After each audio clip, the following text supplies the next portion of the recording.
Every government promises their money is safe. Every central bank swears their currency will last forever.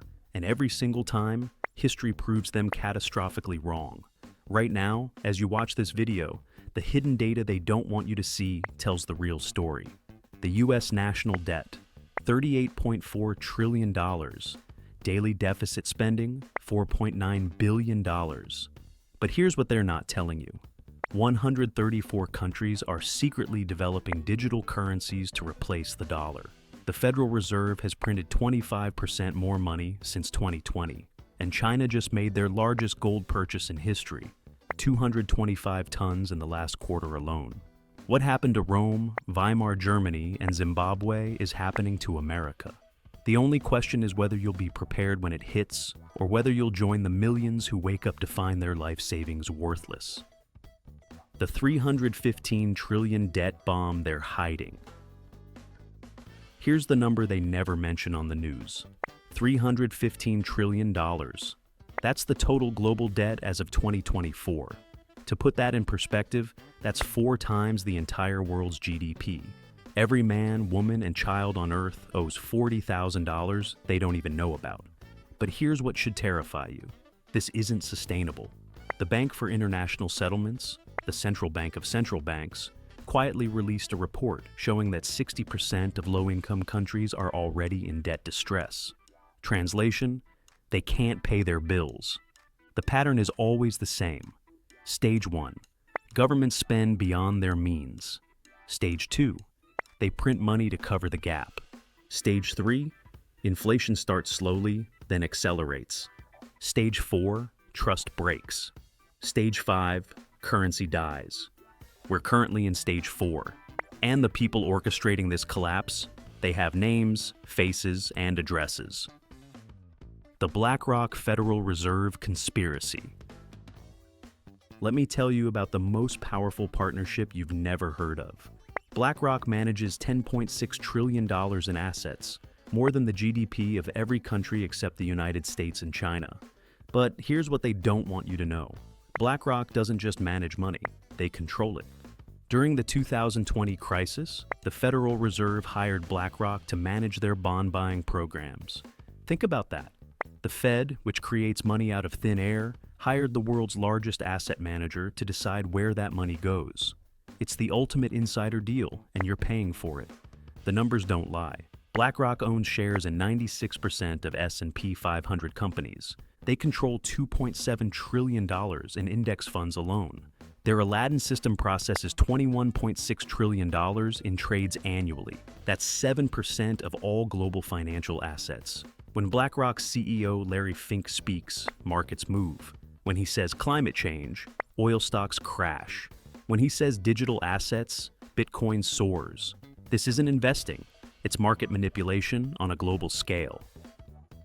The Byzantine Empire, when gold became worthless paper. Now let me show you how this always ends. The Byzantine Empire lasted 1,000 years because they had something no government today possesses: honest money. Their gold solidus was so trusted that merchants from London to Baghdad accepted it without question. The solidus dominated global trade for 700 years because fixed weight, 4.5 grams of pure gold. Consistent purity, 24-karat gold, no exceptions. Imperial guarantee, backed by the world's most powerful empire. But here's where it gets interesting. Sound familiar? Just like today's Federal Reserve, Byzantine emperors faced a choice: raise taxes or debase the currency. They chose debasement. The collapse happened in stages. 1030 AD. Gold content reduced from 24 to 20 carats. 1050 AD further reduced to 18 carats. 1070 AD down to 14 carats, barely half gold. 1080 AD, the solidus was dead. The result? Trade collapsed. The empire that had survived barbarian invasions, plagues, and civil wars was brought down by monetary debasement. But here's the part they don't teach you. The merchants who survived weren't holding Byzantine coins. They were holding real gold, silver, and land outside imperial control. Modern parallel. The dollar has lost 96% of its purchasing power, since the Federal Reserve was created in 1913. We're watching the same debasement in real time. The Black Death, when crisis creates billionaires. In 1347, the Black Death killed 50% of Europeans in just 4 years. But here's what's fascinating. It created the first wave of new money in European history. When half the population dies, everything changes. The economic transformation was brutal but predictable. Labor scarcity. Surviving workers demanded 300% wage increases. Land abundance. Property values collapsed by 60 to 80%. Social mobility. Peasants became landowners overnight. Wealth transfer. Old aristocratic families lost everything. The survivors who got rich had 3 things: liquidity, cash to buy distressed assets; mobility, ability to move to opportunity zones; skills, valuable abilities in the new economy. Sound familiar? During COVID-19, we saw the exact same pattern. While 40 million Americans filed for unemployment, billionaires gained $2.1 trillion in wealth. Jeff Bezos alone made $75 billion as small businesses died. The lesson? Pandemics don't destroy wealth. They transfer it. From the unprepared to the prepared. From the many to the few. The Medici banking empire, too big to fail, is a lie. Let me tell you about the most powerful banking family in history and how they lost everything in a single generation. The Medici Bank controlled European finance for 200 years. They had branches in 16 cities, lent money to kings, and basically invented modern banking.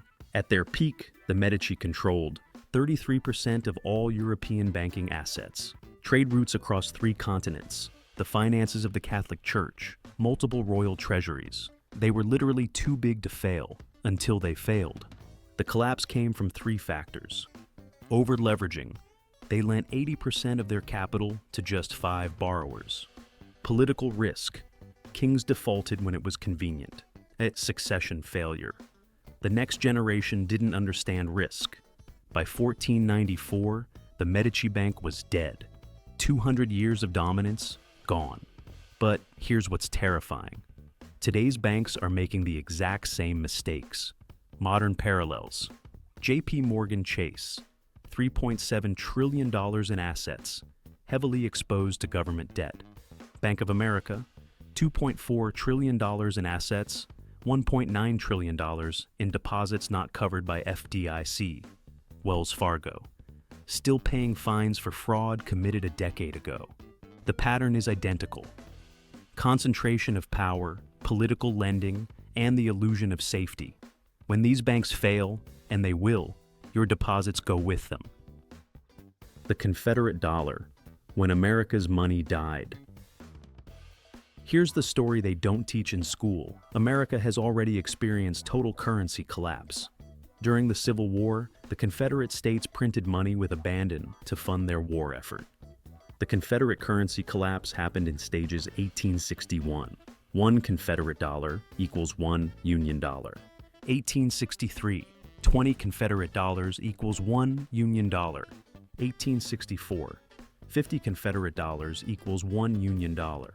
1865, 1,000 Confederate dollars equals 1 Union dollar. By war's end, Confederate money was literally worthless. People used it as wallpaper. Children played with it like toy money. A lifetime of savings became trash overnight. But here's what's fascinating.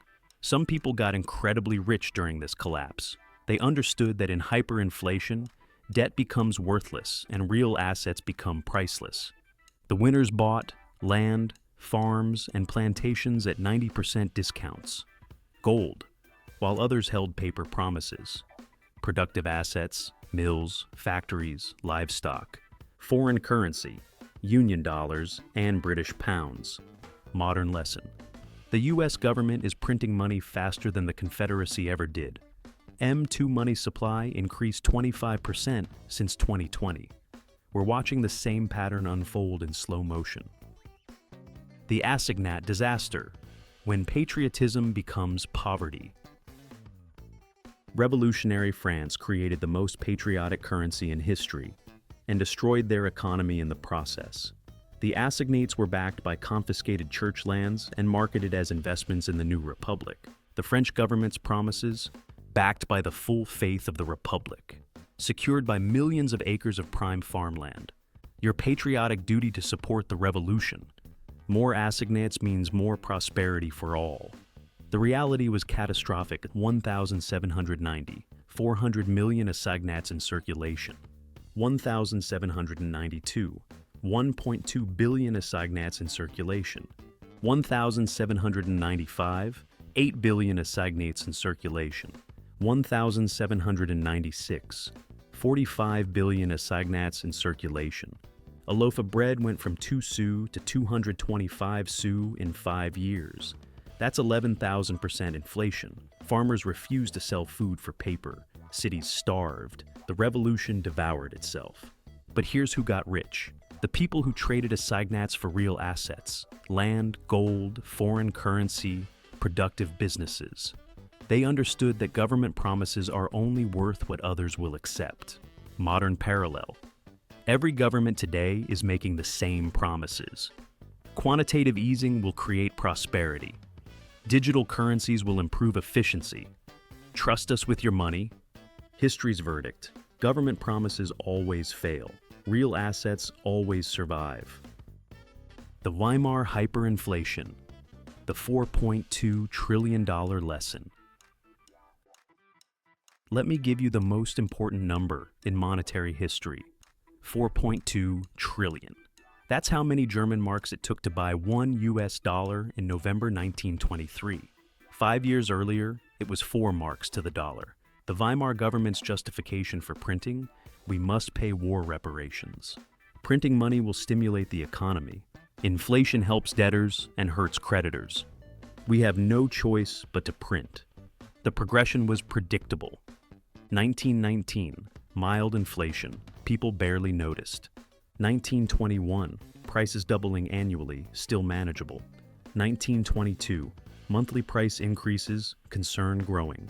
1923, daily price increases, total collapse. By the end, workers were paid twice daily because prices doubled between morning and evening. People carried wheelbarrows of cash to buy bread. The middle class was wiped out overnight. But here's the secret they don't want you to know. Some people became incredibly wealthy during Weimar hyperinflation. They understood the game. The hyperinflation winners borrowed heavily in marks, repaid loans with worthless paper, bought real assets, land, factories, gold, foreign stocks, held foreign currency, dollars, pounds, Swiss francs, owned productive businesses, companies that could raise prices. Hugo Stinnes, a German industrialist, became one of the richest men in Europe during hyperinflation. His strategy? Borrow marks, buy real assets, repay loans with worthless paper. Modern application. The Federal Reserve has printed $5 trillion since 2020. Smart money is following the Weimar playbook right now. The Asian financial crisis. The dollar debt trap. In 1997, Thailand made a fatal mistake that destroyed 5 economies in 6 months. They borrowed heavily in US dollars while earning revenue in Thai baht. When the baht collapsed, their debt doubled overnight. The domino effect was swift and brutal. Thailand, currency fell 56% in 6 months. Indonesia, currency fell 83%, economy shrank 13%. South Korea, currency fell 51%. Unemployment tripled. Malaysia, currency fell 45%. Stock market crashed 60%. Philippines, currency fell 42%. Banks collapsed. But here's what's terrifying. The same debt trap exists today on a global scale. Emerging market countries owe $11 trillion in dollar-denominated debt. When the dollar strengthens, these countries face the same choice Thailand faced: default or destroy their economy. The survivors of 1997 had 3 things: dollar assets, protected against local currency collapse; international diversification, wealth spread across multiple countries; liquid reserves, cash to buy distressed assets. Modern lesson: 60% of global trade is conducted in dollars. 59% of global reserves are held in dollars. When the dollar system breaks, it won't just affect America, it will destroy the global economy. Lebanon, the banking system that locked its doors. If you think bank failures are ancient history, let me tell you about Lebanon. In 2019, Lebanese banks did something that still seems impossible to most Americans. They locked their doors and kept depositors' money. The Lebanese banking collapsed by the numbers. Deposits frozen. $120 billion trapped in banks. Currency collapse. Lebanese pound lost 95% of its value. Withdrawal limits, $200 per month maximum. Capital controls. No international transfers allowed. Middle-class families became poor overnight. Doctors, engineers, business owners, anyone who trusted the banking system was wiped out. People lined up outside banks begging for their own money. But here's what's chilling. The Lebanese banking system was considered one of the most stable in the Middle East. It was called the Switzerland of the Arab world, until it wasn't. The people who survived Lebanese collapse held assets abroad, real estate, stocks, bank accounts outside Lebanon, owned physical gold, stored outside the banking system, had foreign currency, dollars, euros, Swiss francs, and cash, owned productive assets, businesses that generated foreign currency. Modern warning: U.S. banks are more leveraged today than Lebanese banks were in 2019. When the crisis hits, your deposits could be frozen just like Lebanon. The CBDC control grid. Digital slavery. Now, let me tell you about the most dangerous development in monetary history: central bank digital currencies. This isn't just about replacing cash, it's about total financial control. 134 countries, covering 98% of global GDP, are developing CBDCs. Here's what they're not telling you. China's digital yuan capabilities, transaction tracking, every purchase monitored in real time. Spending controls, government can limit what you buy. Expiration dates, money that disappears if not spent. Instant freezing, accounts disabled for social credit violations. Negative interest, your savings shrink automatically. The European Central Bank's digital euro will have offline limits. Only 3,000 euros can be held without internet connection.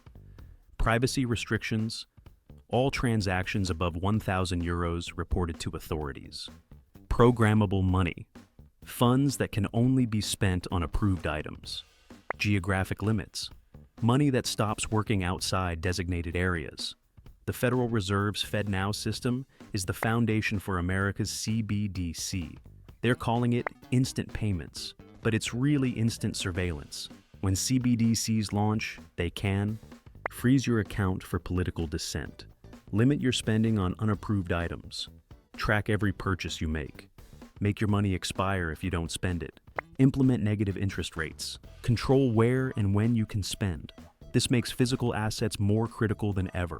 Gold can't be frozen, real estate can't be deleted, productive businesses can't be digitally erased. The survival assets. What actually works?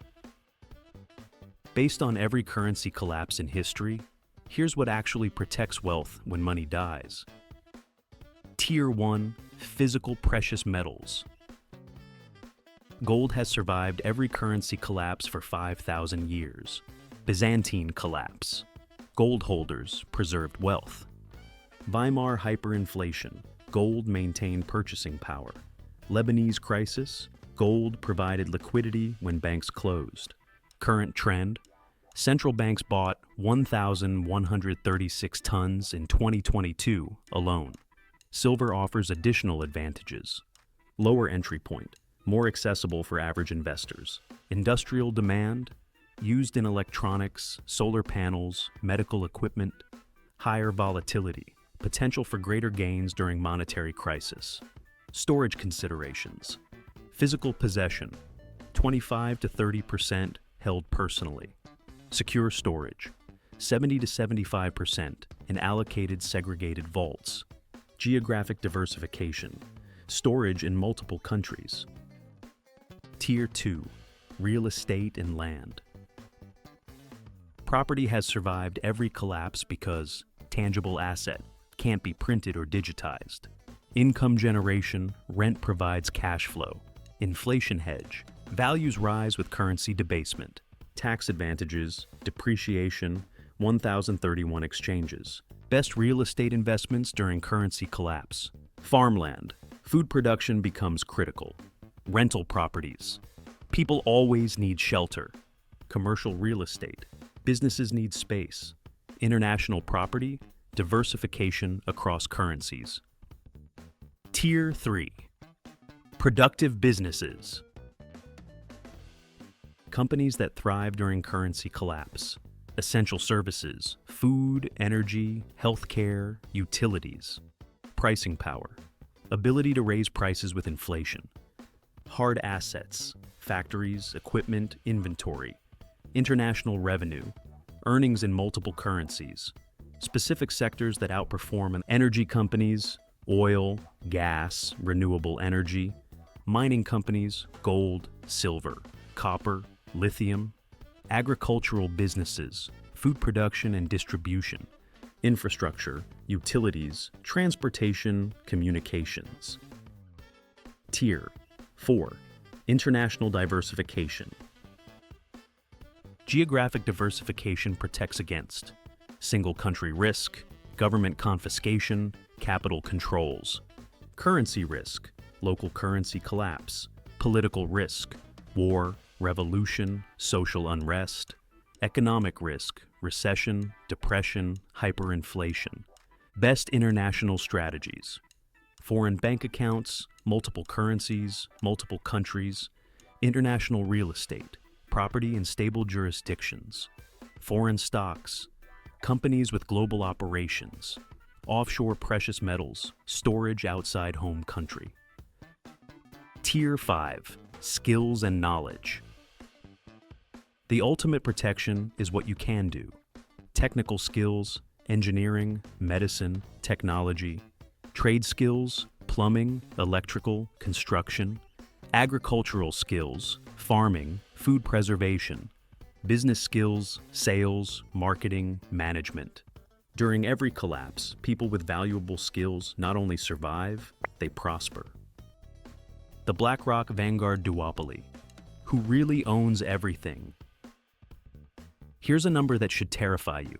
BlackRock and Vanguard together control $20 trillion in assets. That's larger than the GDP of the United States. But here's what's really disturbing. They own each other. BlackRock's top shareholders, Vanguard Group, 7.04%. State Street, 4.09%. FMR, Fidelity, 2.35%. Vanguard's top shareholders, BlackRock, 8.15%. State Street, 3.91%. Wellington, 2.12%.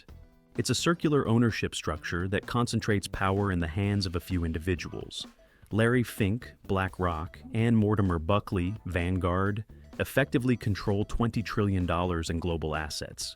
They own controlling stakes in 96% of S&P 500 companies, all major banks, JP Morgan, Bank of America, Wells Fargo, all major media companies, Disney, Comcast, News Corp, all major tech companies, Apple, Microsoft, Google, Amazon, all major pharmaceutical companies, Pfizer, Johnson & Johnson, Merck. When the same entities own everything, competition dies. Prices rise, innovation stops, and consumers lose. This isn't capitalism. It's corporate feudalism. The opportunity in collapse, wealth transfer incoming. Here's the paradox that should wake you up. Every collapse is both tragedy and opportunity. For the unprepared, it's ruin. But for those positioned correctly, it's the greatest wealth transfer in history. Historical examples of crisis fortunes. John D. Rockefeller built Standard Oil during the 1870s depression. Joseph Kennedy made millions shorting stocks in 1929. Warren Buffett bought distressed assets during the 1970s inflation.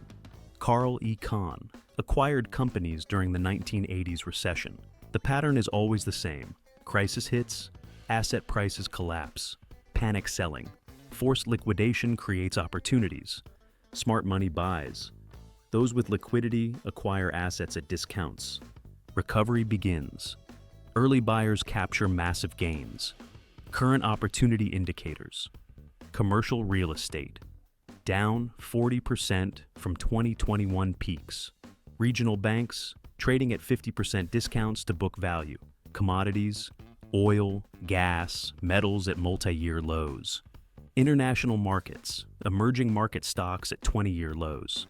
The next wealth transfer is already beginning. The question is, will you be a buyer or a seller? Conclusion, the choice that defines your future. Every empire swears its money is safe. Every government insists its promises will last forever. And every single time, history proves them catastrophically wrong. The signs are everywhere. $38.4 trillion national debt, growing by $4.9 billion daily.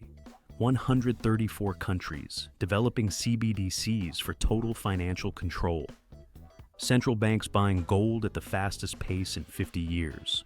BRICS nations abandoning the dollar in international trade. BlackRock and Vanguard controlling $20 trillion in global assets. The dollar's 80-year reign as reserve currency is ending. Not in decades, in years, maybe months. You have two choices. Choice one, trust the system. Keep your money in banks that can freeze your accounts. Hold dollars that lose purchasing power daily. Believe government promises that have failed throughout history. Hope that this time is different. Choice two, follow history's lessons. Hold physical gold and silver that can't be printed. Own real estate and productive assets that generate income. Diversify across borders and currencies. Develop skills that create value regardless of the monetary system. The survivors of tomorrow are positioning today. They're not waiting for permission, confirmation, or consensus. They're acting on the lessons of history while others debate whether collapse is possible. History doesn't repeat, but if you ignore its warnings, it will crush you all the same. The choice is yours, but choose quickly. Because when currency collapse accelerates, it happens faster than anyone expects. And by then, it's too late to prepare. The greatest wealth transfer in human history is beginning. Will you be ready?